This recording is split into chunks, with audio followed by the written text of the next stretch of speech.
and creative with a passion for Tamil literature. Being born and raised here in the United States, he self-learned how to read and write Tamil and enjoys researching ancient literature as a means of connecting with our roots. Today, he will be giving a lecture about the notion of translating bhakti, or the means of bringing faith to new audiences. He will primarily address the work of Tiruppan Alvar, which is called Amalanadipiran. Namaskaram. Is the audio good? Can you hear me? Yes, okay, great. Thank you all for being here. Thank you for that introduction. Today I'll be speaking about some broad research I've been doing about the essence and the value of Tamil literature and its how it's intertwined with Sanatana. Louder. Is this better? And how it's intertwined with Hinduism or Sanatana Dharma. I'll be primarily doing this by addressing the work of Tiruppan Alvar, Amalanadipiran. So before I proceed, I'd like to recite a Taniyan by Tirumalai Nambigal as an invocation. Kaatave kanda pada kamalam nallade undi Tetaram mudarabandam tirumarbu kandam sevvai Vatamil kangal meni Munieri tanipugundu Patinal kandu varum panarthal paravinome. Thank you. So to begin, I'd first like to start by speaking about my interest with Tamil literature and how this whole research project began years ago. I've been speaking Tamil at home ever since I was a kid, but only began to learning how to read and write when I was 17. And this kind of unlocked for me a whole new world of culture, stories, ideologies, and most importantly, spirituality. I think the first text that I was able to learn was Andal's Tirupave, much easier than starting with a novel or something. And in the years since, in the 6 years it's been since starting to read and write Tamil, I've explored a lot of different texts from fiction, Bharadiyar's poems, cultural texts like the Silappadigaram, but the works of the Alvars have always held a very special place in my heart. For me, it kind of acted as a pathway, or it started my journey towards my own spirituality and devotion towards Perumal. And I always wondered why this text was so valuable. How was it so evocative? What about it transported me to an entirely different time that we can't feel anymore in today's day and age? And that's how this whole research project started. I started looking into why the Alvars started writing their texts and what they included in them to bring about this change. And this is where the idea of translating bhakti started for me. So in case any of you aren't familiar, or as a refresher, the Alvars are 12 saints, as commonly translated in English, or mystics. And what they did was they wrote poems about Mahavishnu, his avatars, his manifestations in different sthalams, and helped share those songs or pasurams with more people. Is there a bit of an echo? Because I'm hearing... I think, could we just reduce it a little bit, please?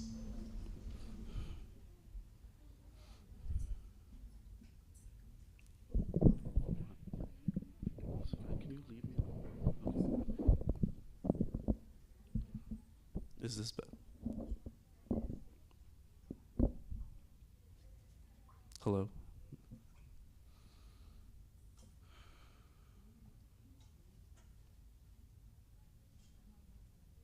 Can you hear me without the mic if I just speak?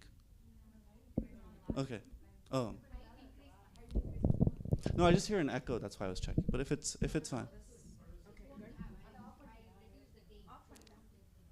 Okay, great. So I'd like to take you all back to the first half of the first millennium. The Alvars, mythologically, we say in the Hindu time frame, they stretched from Poige Alvar starting as far as the Dwapara Yuga. But in analysis of their writing styles, historians date them anywhere from the first millennium BCE to the end of the first millennium CE. And this is a very important time in South India because we like to think that in history, India was predominantly Hindu, which is true, but there were a lot of other religions spread about, such as Buddhism and Jainism, which are entirely non-existent in South India today, but they were very prevalent. And even in Hinduism, as we know it, Vaishnavism and Shaivism and different local traditions were all slightly divided. And there was a lot of friendly, sometimes inimical competition between these factions about who can spread the word of their God to more people. And this is how the Bhakti movement, which was a major cultural movement, started in ancient India. Looking within the Vaishnava framework, the Alvars were the forefathers or the pioneers who led this Bhakti movement for the Vaishnava faith. And thus, I think of them as religious revolutionaries. They weren't just priests or saints. They were active members of trying to change completely how people viewed Vaishnavism and Hinduism as a whole. And the reason for this is, if you look back in our Puranas and Itihasas, a majority of Perumal or Mahavishnu's avatars occurred in North India, and thus the epicenter of Vaishnavism was in North India. We have many stalams or Divya Desams in the south, but the community around them kind of grew thanks to the Alvars. And what they did was they would go to the north, learn concepts, and not all of them, but just as a general claim, learn the stories of the Ramayana, Mahabharata, other Puranas, bring in the context of the Vedas and Vedantas, and they translated them into these pasurams or poetry so that more people could understand. So they took a concept from a foreign land, slightly foreign. Back then, going to North India itself was a journey, and they converted it into a medium that was more understandable for the population of the South. And I don't mean to say that this very intentionally. They didn't have a roundtable meeting with Poige Arvar, Tirumange Arvar, and Namarvar, who are no means contemporaries. And they decided, hey, you go to the Thoothukudi district and sing about Rama. It wasn't like a political campaign. It was very naturally stemming from their bhakti. And the important part is, because it did stem from their earnest bhakti, they were able to give such honest work with so much love and devotion to God, and it quickly caught on. Now, I mentioned a political campaign as an example, but I think the best example that we could give for this in today's day and age is like a social media project, right? We think about every day for any digital marketing, do we use reels or posts or, do we do a dance, right? And it was very similar. The people of the past were also very, value their arts and tried to use that as a media of spreading message. And when comparing the ancient arts like sculpture or painting or something like dance, poetry was the best platform to spread the word of any message, specifically God. The reason for this is poetry can be the stem of all other art forms. Back then it was orally recited, but it could be written down as manuscripts. It could be sung as songs. It could be danced to, converted into paintings or sculptures, and thus the opportunities were endless. And because of their hard work and pioneering of this, Vaishnavism earned a very solid foundation in South India to the extent that it has today. And the most beautiful part of this is in their pasurams, they didn't just simply take these concepts and just write it in Tamil. They modified it a little bit to be better understood by Tamil people. Primarily, they wrote it in Tamil metric styles of poetry. Tamil people in the past and till this day are very proud of their language, so this was an automatic way of getting more people interested in the Word of God. And then they also made some minor changes in the context. For example, Periyarvar reimagines Krishna's birthday, which happened in Gokul, in Goshtiyur, which is in Tamil Nadu. Andal, when describing her love for Perumal, draws analogies with the Kamanvira, or a festival for Cupid that happens in South India, so more people can understand what she is expressing. And because of this, there's a fly that wants to speak with me. Because of this, more and more people fell for this trap almost, and fell into the path of devotion. And even 1,000+ years later, I'm also addicted to their writing just because of how skillfully it's made. And the reason I'm providing this longer introduction before going into the Amalanadipiran text is because I think it's very relevant to where we are here today. We are celebrating the Mandalabhishekam within the first 48 days of the inauguration of the SRIVARI temple. And this is another example of our faith being brought to new territories and new audiences. And I think it's very essential. I see some of you in my generation here. Very glad to be to have you all here. And I think it's just as valuable as our Arvars did for the people of our past, our forefathers, of bringing our values from a different area to the people of South India, we must do the same for ourselves here. And while we cannot depend on Alvars or English Alvars to write it for us in English or anything, we're all smart people who have a lot of resources on the internet and books.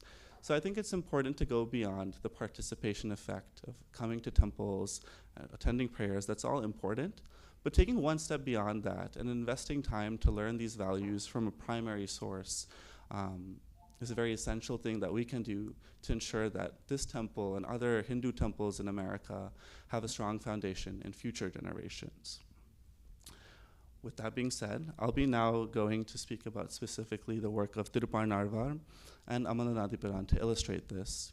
What I'll be doing today is narrating the story of the Alvar, and then going into reading his poetry, his passurams, and translating it for you in the hopes that by understanding it, you too can feel the depth and the richness of our ancestry and celebrate it and cherish it to the same extent our forefathers have been able to, who know Tamil.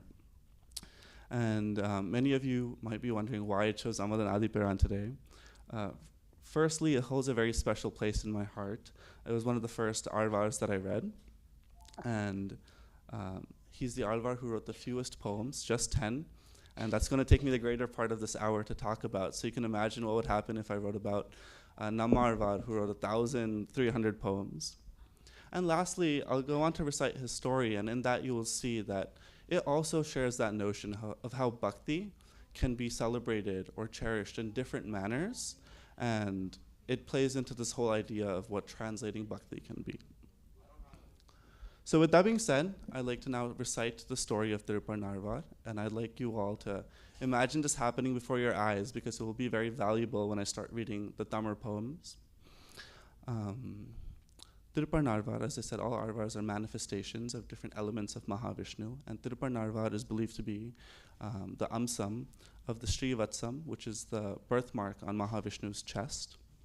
He was born between the 8th or 9th century CE on Kartigay Rohini in Aragapuri, which is a town within the once a massive city of Urayur.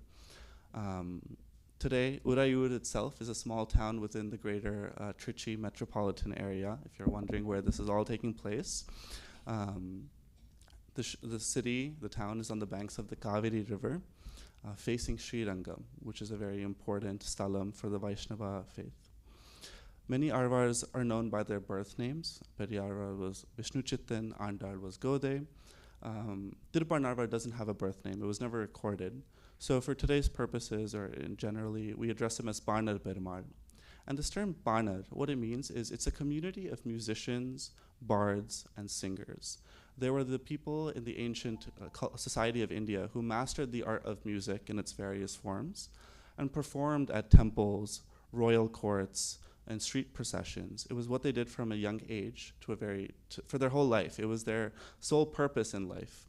And the men of their clan were called Parnar or Parnan, and women were called Padini.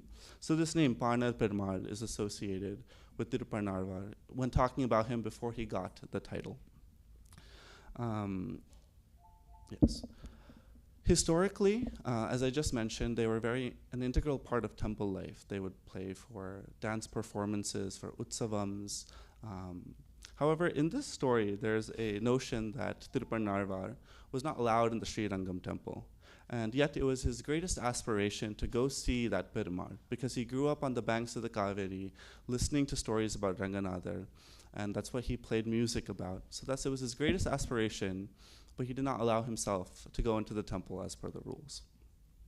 So to start off the story, I want you all to imagine that you're on the banks of the Kaveri River, which is where Thiruparnarvar or Parnar Perumal would go every day with his veena, his instrument of choice that he had mastered. And he would go there and play the veena in tune with the rhythm of the Kaveri's flow, and in a form enter a trance or a meditation every day, thinking about Perumal, looking at the island of Srirangam. One such day, he happened to pick a very beautiful location, very serene, and he entered his trance, his meditation. What he didn't know was there's a sage, a munivar by the name of Logasarangar, who would come by that way every single day to fetch buckets of water to take to the Srirangam temple for different kaingaryams like Abhishekam. And this munivar came by to the same banks that he would fill his buckets with, buckets at, and realized that Parnar Perumal was blocking his way. This Munivar was somewhat conceited. Perhaps he's a descendant of Durvasa. He was very focused on his purpose of getting the water and going to do his duty at the temple. So he got a little irritated when someone was blocking his way. He tried calling Parnar Perumal, waving him over. But in the resonating sound of the Veena and the flow of the Kaveri and the trance that Parnar Perumal was in, he couldn't hear the sage calling him. So this Munivar, in his conceit, in his pride, what he did was picked up a rock and flung it towards Parnar Perumal. And instead of hitting his Veena or hitting his shoulder, it ended up hitting his forehead and causing a cut, and he started bleeding.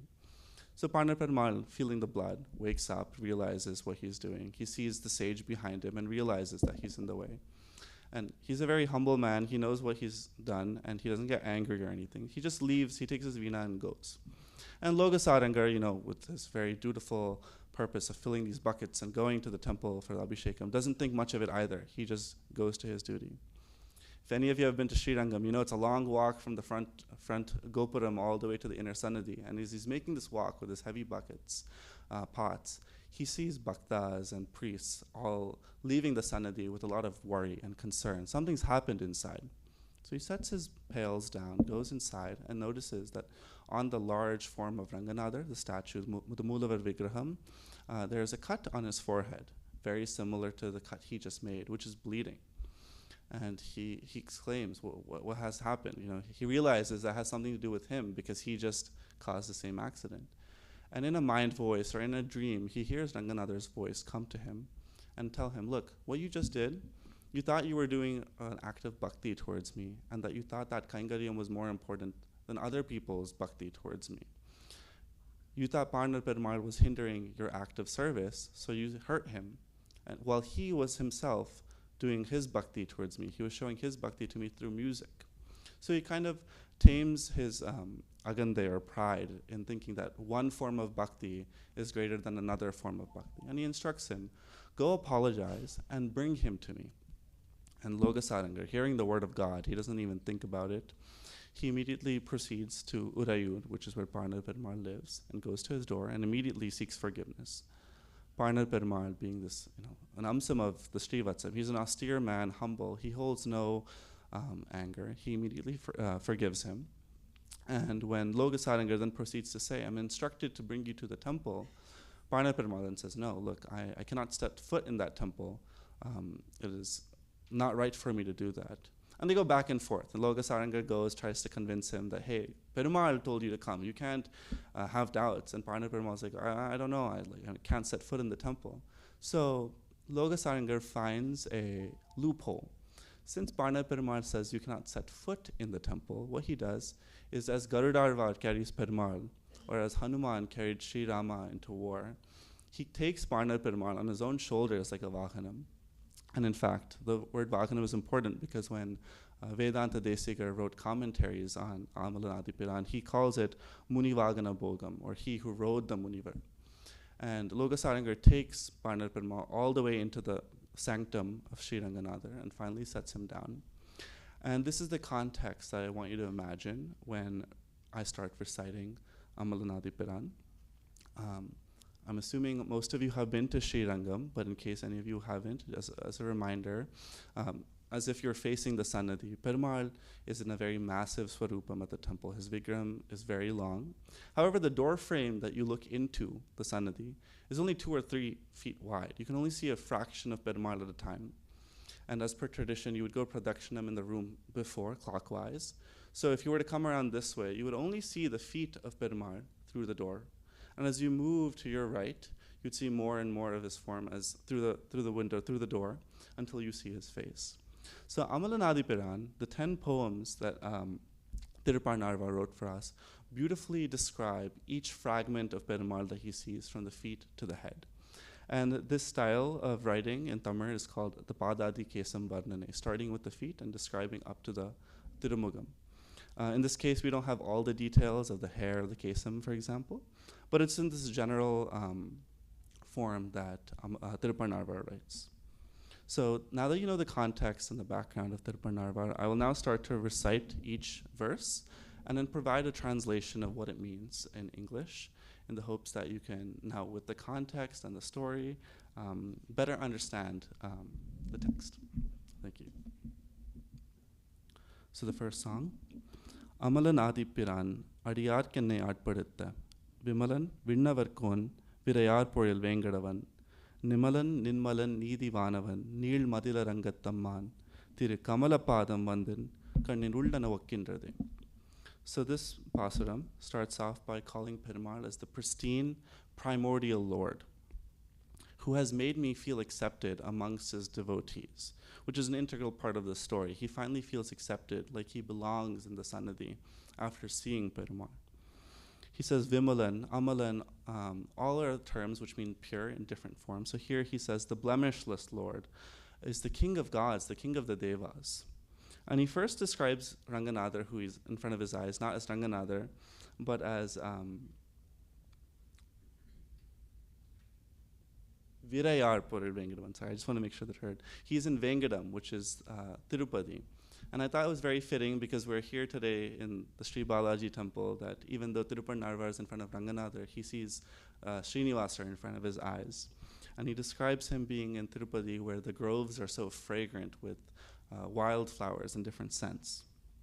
He goes on to say, Nimalan, Ninmalan, Needi Vanavan, which means once again, the perfect, in a way, reverable Lord, who is the Lord, of the God of righteousness, of dharma, of all good things. He feels like he's been allowed to do what was meant for him to do finally. Neel Madila Rangattamman, the Lord of Sri Rangam, where there are broad walls bordering the entire temple. And he ends the song saying, Kamalapadam Vandan Kannunil Vakkindrathe. His lotus-like feet have embedded themselves within my eyes. So this is the first sight he sees, are the feet, which he describes as lotus-like. We'll proceed to the second song, which says, Uvanda Ullattanai, Ulagam Alandu Andamura, Nivanda Nilmudian, Andre Neranda Nisasarare, Kavarnda Vengane Kakudan, Kadiyar Poril Arangattamman, Are Sivanda Adayan Mail, Sendradamian Sindane. So he's with gracious heart. He measured the worlds and stretched up until the universe. This is in reference to the Vamana Avatara, or the Tiruvikrama Avatara. And he traversed the entire universe in 2 steps. He's Lord with a tall crown, or perhaps long hair, as Rama, who grew out his hair during his Vanavasa. Andrinerda Nisasare, Kavarnda Vengane Kagudan. So when the demons came in to rule that day, he won them over with his fierce arrows. Of course, this is in reference to the Ramayana, when the Asuras took over. Rama came down as an archer and fought them all with his bow and arrow. And he uses the term Kagudan, which is a lineal name, like a lineage name for Rama of the Kakutsa clan. Kadiyar Porila Rangattamman, Are Sivandadayan Mail, Sandradam Sindane. So Sri Ranganatha, who's in these fragrant groves again, he's wearing red clothes, or red veshti on his legs. And my entire conscience has gone on to that. It has been taken over by the sight of the beautiful red. So we've done the feet and the legs. And we go to Mandipai Vadavengada Mamale, Vanavargal Sandi Sayan Indran, Arangit Aravin Nanayan, Andi Pol Niratadayum, Adan Mail Ayane Padaitadorel, Undi Meladandro, Sendradamian Ullatinuire.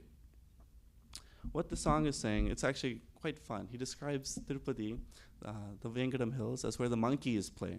And perhaps only the monkeys play, because in the past, Tirupati was a very deserted forest with only the mountains and the trees kind of taking over the entire temple. And it happens to be that's where the Devas come down to meet and worship God. And it's quite interesting because he says, Arangat Aravin Anayan, the God who's resting here on the serpentine throne in Srirangam, goes to meet the gods there. And perhaps this is some sort of philosophical indication that God is willing to meet you halfway. For the Devas, it's meeting them halfway vertically and on the mountains. That if you take your effort, if you start your own path to meet him, he'll come halfway. He goes on to say that, in reference to his previous poem, his red veshti, his red robes, are now described as the color of sunset, a bright orange, or andipol niratadayam. Then male, right above that, he sees the navel of Perumal, which is where stemmed Ayan, or Brahma, the creator, on the lotus. And he describes it as a very beautiful maple, or eril undi. And he says, Adiyen, or my humbled self, my innermost soul is caught on that site. We'll go to the fourth poem. Sadura Mamadil Sur, Ilangai Kirevan Talaipattu, Udira Oti or Vengane Uitavan Odavannan, Madura Mavandu Pada, Mamayilada, Arangattamman, Tiruvaitra Udarabandam en Ullatin Ul Dindrulagindrade. Once again, in reference to the Ramayana, he describes the fortress of Lanka. Formidable ramparts surround the city of Lanka, where its tyrant, the 10-headed Lankeshwara, Ravana, rules. And Rama comes down in his form as the archer with his bow and arrow and drains his 10 heads of their lifeblood. Udira Voti or Vengane Uttavan. He sheds his arrows to defeat Ravana. Now in Srirangam, large sweet bees are humming and singing, and to their song, grand peacocks are dancing. And it is this Arangathaman who wears an Udarabandam, which is an article of clothing that men no longer wear in India. It's a belt worn high above on the waist. In fact, when the British came to India, they adapted this piece of clothing. And in tuxedos, we still have a kamarband, which comes from the word Udarabandam, same root. And he describes that, and it usually goes around, a man or a Perumal's waist. But here he's saying it goes around and around my thoughts because he's captured by it. With that, we'll go to the halfway point, the fifth pasuram. A very interesting one, if I can say so. Baramai paravinai pattirarthu, yennai tan varamaki vaitan, vaitadindri yennul pugundan. Kora madhavam sedunan kol ariyen, arangattamman, Tira Ara Marvadandro Adiyene Atkondade. So I said this poem was interesting because the previous four started with Perumal's description, terms used to describe Perumal, his avatars like Rama or Tiruvikrama. Here he says, the sins, the burdens of my past have all been torn away from me. I feel newly reborn. I feel Perumal within me. I feel like I'm finally accepted. And it's important because this pasuram will go on to say that I do not know why Perumal has given this feeling to me today. But when I see Arangathaman's chest, broad chest, I feel like I've been taken over by it. And in my own thought, I think this pasuram has a very different writing style because it is in reference to Perumal's chest, which is where the Srivatsam or the Amsam that Tirupanarvar is belongs. It belongs on the chest. So when he finally makes his way up to seeing his home, his original home in Vaikunta, he says, I feel like my entire life, everything that I lived through so far doesn't matter. Everything's over now. I feel my true purpose in seeing Perumal's chest. So less about the avatara and everything. He goes straight to focus on his relationship with Perumal and where he belongs on Mahavishnu.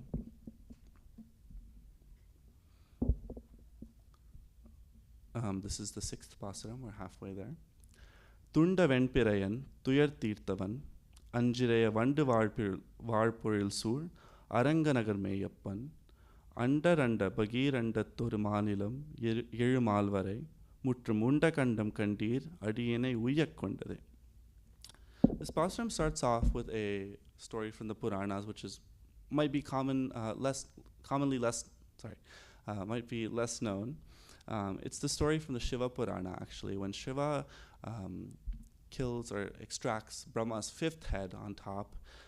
He gets Brahmahati dosham and is cursed to go around the entire universe in the form of a Kabaliga, which is a mendicant, carrying a bowl made out of a skull, begging for food to end his curse. And he goes everywhere, the earths, the seven lokas, the Brahma Loka, even though he happened to take Brahma's head, he goes to Brahma Loka. And finally, nothing can satiate his hunger, nothing can cure him of the curse, and he goes to Vaikunta, where Perumal, perhaps in the Tirukolam of Ananta Padmaswamy, where his hand is reclining off of the Shesha, he pricks his finger and a single drop of blood falls into the bowl, which Shiva then consumes, and his curse is completely uplifted. And he returns to his traditional holy form as Shiva. So this song is in reference to that. It says, Tunda Venpirai, Tunda Venpirayan Tuyar Tirthavan. He quelled the anguish of Shiva who wears the crescent moon. He lives in Arangam, which is full with gardens, with beautiful bees, with beautiful wings. Then he goes on to a quite complicated sentence. Andaranda Bagiranda Tur Manilam Yerumalvare Mutram. So he says he consumed the universe, the several universes in the Hindu cosmology, all of that which is outside of the universes, this one earth that we are on now, all the way to the 7 mountains on the extremities of the universal map that holds up the universe. So this is all of it was consumed by Perumal or Mahavishnu in the form of Krishna. And this is, of course, the cute story where Yashoda gets told that Krishna ate dirt. And when she goes to reprimand him and opens his mouth, she sees inside all of this universe, all of the several universes even, inside his throat. So when Tiruparnarvar sees this throat on the form of Sri Ranganathan, he says, I feel entirely liberated. So we'll go to song 7. Kaiyanar Suri Sanganallari Neelvarai Pol, Meyanar Tulaba Virayar, Kamar Neelmudiyan, Ayyanar Ani Aranganar, Aravinai Mise Meya Mayanar, Seyavai Ayyo Yenne Sindai Kavarandadave. So in his haste to see the full form of Perumal, he's already at the throat, he's going to the face right now. And he skipped over the hands, which are holding the Changa Chakra. So he doesn't have its own song for them, he's just mentioning them at the start. So he says his hands are full of the spiraling Panchajanyam and the beautiful discus. His form is like that of a beautiful mountainous landscape that stretches from end to end. He is the Lord as Rama, whose hair fragrances of tulasi. And his long hair stretches his whole form. He refers to him as Ayyanar, which is, as we know, a common deity in South India, but it quite literally means the father god. He is like a father to me. The Lord of Aniyarangam, which is the eminent city of Srirangam, he rests on the serpentine throne, and his red lips or red mouth, he says, he doesn't have a word to describe them. He becomes kind of childlike and says, Ayyo, wow. He has an exclamation within it. And it says, it has taken over my entire thoughts. With that, we'll go to the 8th song. Bariyanagi vanda, avanan udal kinda, amararka Ariya Adipiran, Aranganagar, Ariya Adipiran, Arangat Amalan Mugattu, Kariyavagi, Pudaiparandu Milirndu, Sevvariyodi Ninda up, Periyavaya Kangal, Yennai Pedemai Chedanave. So this pasuram starts with a reference to Narasimha Avatara, when he says Mahavishnu came down in a colossal form to shred the body of the demon Hiranyakashipu. He is a lord that is superior, even rarer to the devas. And he is once again, he refers to his first pasuram, he says he's the pure, pristine lord of Srirangam. And upon his face, his Tirumugam, he sees black, big eyes that stretch all the way to the side. And on them, he sees the red veins that you can only see on eyes when you look close at them. But he sees them so vividly on the kaput that's provided on Sri Ranganathar's Tirumugam. And those big eyes, he says, have made him go pedeme, which is a word that we don't have an easy translation for English. It's a term that we use to describe in Sangam literature, lovelorn women who go very sad or crazy or mad in love. And he says he feels those same emotions looking at Perumal's beautiful eyes. Having made our way up to the eyes, you've seen the feet. We've gone up to the legs, the undi, the Tiruvaitra Udarabandham, the waistband. The chest, we've seen the throat or the neck, the mouth, and now we're at the eyes. So as you can imagine, we've seen the whole form of Sri Ranganathan now. So this song encompasses the entire form. He says, Alama Maratin Ilaimel Oru Balaganai, Nyalam Yerum Undan, Arangat Aravin Anayan, Kola Mamani Aramum, Muttamamum, Mudivilla Doril, Neelameni Ayyo, Nirekkontadan Nenjinaye. This song begins in reference to the form of Balalai Krishna, who's also believed to be the form of Vishnu. When the Uri floods, the primordial floods encompass the universe, the only thing that remains is the form of a baby Vishnu on a banyan leaf floating on these floods. And like you can see a whole baby in 1 second because of how small it is. Having seen the whole form of Ranganatha now, he can describe Perumal from top to bottom, or in this case, bottom to top in the way he saw him as a whole. He says he consumed the sevenfold worlds and now rests peacefully on the serpentine throne of in Srirangam. He is dressed in beautiful beaded necklaces and wreaths of pearls, and he's covered top to bottom in an endless beauty.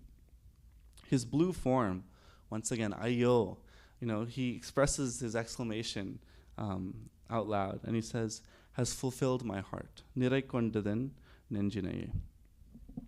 So with that being said, we've completed 9 pasurams of the 10. And for anyone familiar with the style of writing in the Prabandham, the last song is usually a palashruti, or like a song that tells the palan, or the benefits of reciting it. Andal says, Paingamalar tanteriyal butter biran gode sonna, Sankar Tamil male muppudum tappame, Inga parasurepa, Irendu malvare tol, Sengatirumala, Engum Petre Inburuvar Embava. She says, Gode, Butter Biran's Gode, I wrote this. She credits herself. She goes on to say, those who recite these without fail will be in the good grace of God. So it both is a signature of the author and goes on to share the benefits. And Tirupanarvar doesn't do this. Neither does he credit himself. He doesn't put his name down, which is why we don't know his birth name. Nor does he talk about the benefits of reciting this. In fact, this is the song that he receives moksham, or liberation, in. He feels fulfilled. I'll go back to the story where I said, Tirupanarvar's life ambition or aspiration was to see the form of Perumal, which he hasn't been able to his entire life. So naturally, as a kid who wanted to go to Disneyland their whole childhood and finally gets to go, it's the best thing that they can experience, and nothing will compare to that. Or someone of our age, wanting to watch a movie or something. For Tirupanarvar, he's a far more devout man. Disneyland and a movie wouldn't cut it. He saw the one thing that he's wanted to see, and there's nothing in the world that's ever going to be worth it to look at anymore. So he feels fulfilled. And that's what we have to keep in mind when reading this last song. This is probably the one pasuram that people who don't even know Tamil in India know this pasuram, because it was popularized in a Bollywood song in Chennai Express. So I hope when listening to it, you now learn the true meaning of the song and not think of it as some popular Bollywood song. That's the intention behind reciting this one. Kondal vannane, kovalanai venne undavayan, yen ullam kavarndane, underkon aniyarangan, yen amudinai, kanda kangal, matrondrinai kanave. I'll recite this another time just because of how special it is. Kondal vannane, kovalanai venne undavayan, yen ullam kavarndane, Underkon aniyarangan, yen amudinai, kanda kangal, matrondrinai kanave. He starts off by describing Perumal's color as that of the eastern monsoon clouds, the dark clouds. He says when he was a kovalan, or a herdsman as Krishna, he consumed so much butter, and in that cute form, he's taken over my heart. He's the king of gods, and he now resides in the eminent city of Srirangam. He is my elixir, my amrudam, and these eyes that have seen him shall see no other sight. And with that song, it is believed, as per the legend, that Tirupanarvar, perhaps in a bright light that emanated from the Sannadhi, became aikyam, or became one with the Moolavar Vigram of Ranganatha, and returned to his home as the Srivatsam on his chest, ending his manifestation at Avataram. So that is the speciality of the Amalanadipiran. It tells the whole arc of his story through the entire form of Perumal, from his Tiruvadi to the Tirumugam. And that's the story and the poems that I wanted to share with you today. But I hope that I did this in a way that you could better understand the subtleties and the beauty without going too much into the philosophical attributes of the poems, so that when you reread Amalanadipiran in Tamil, if you can, or in an English version, you can start to appreciate it for it as both as a work of Tamil literature and also the bhakti that emanates from it. And the goal of this recitation today and my quite lengthy introduction was to hopefully start a kind of wave among our community to just invest more time and be more aware of the primary resources that we have made by our ancestors, and hopefully pass them on to future generations. So even if we don't know the language, we can carry forth our values and build a community around it. Thank you so much.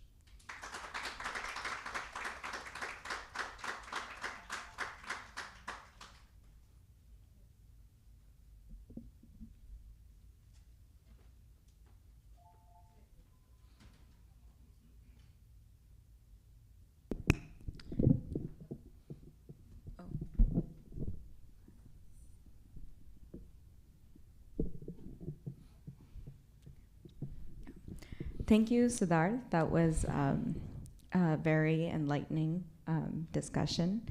I think, first of all, what I want to say is it's commendable that someone, in this generation took the time to learn a new language just so he can enjoy works from our culture and our faith. And I think thanks to you, we were fortunate enough to be able to enjoy some of that as well. It was, it was great how not only did you simply translate for us, but you provided the context, set the scene, and I think took us back to when it was written. And so I think hopefully, more people from our generation can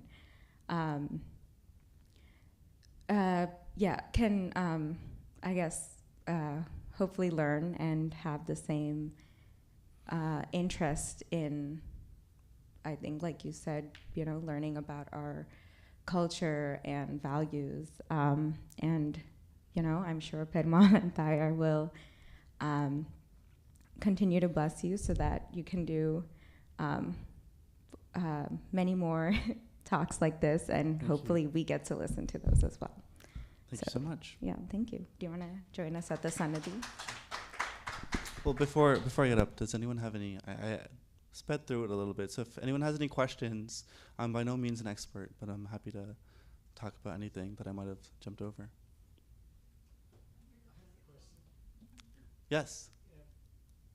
The title itself seems to be embedded in the poem, and we didn't quite understand why you chose those two words, Adipiran and Amalan, as the most important words to highlight, or was this some later author who gave it that title? I think naturally most of our cantos within the Prabandham are titled by the first few words. Like Tirupave, we have the title for it because it is separate. But in the Nachiyar Tirumuri, for example, each canto is titled after the first few words. Tayo de Tingal, Kori Arepadan Manam. So I'm sure the title itself just comes from the few words. But perhaps the reason that he rejoices that site, the first site of Sri Ranganatha, as Amalanadipiran, is because he sees in him Adipiran, meaning the primordial Lord, and I think the term first is very applicable because this is the first time even that Tirupanarvar sees the form. As for Amalan, he's the purest form of God, right? He's the purest source of energy out there, and he celebrates this for having the opportunity perhaps to finally see that form in front of his very own eyes. Srirangam, of course, is Buloga Vaigundam, so seeing that form of Perumal is like seeing Perumal in Vaigundam. So I think my understanding, I would say, is that he sees the greatest form of godly energy in the sanctum of Srirangam. Of course. Thank you.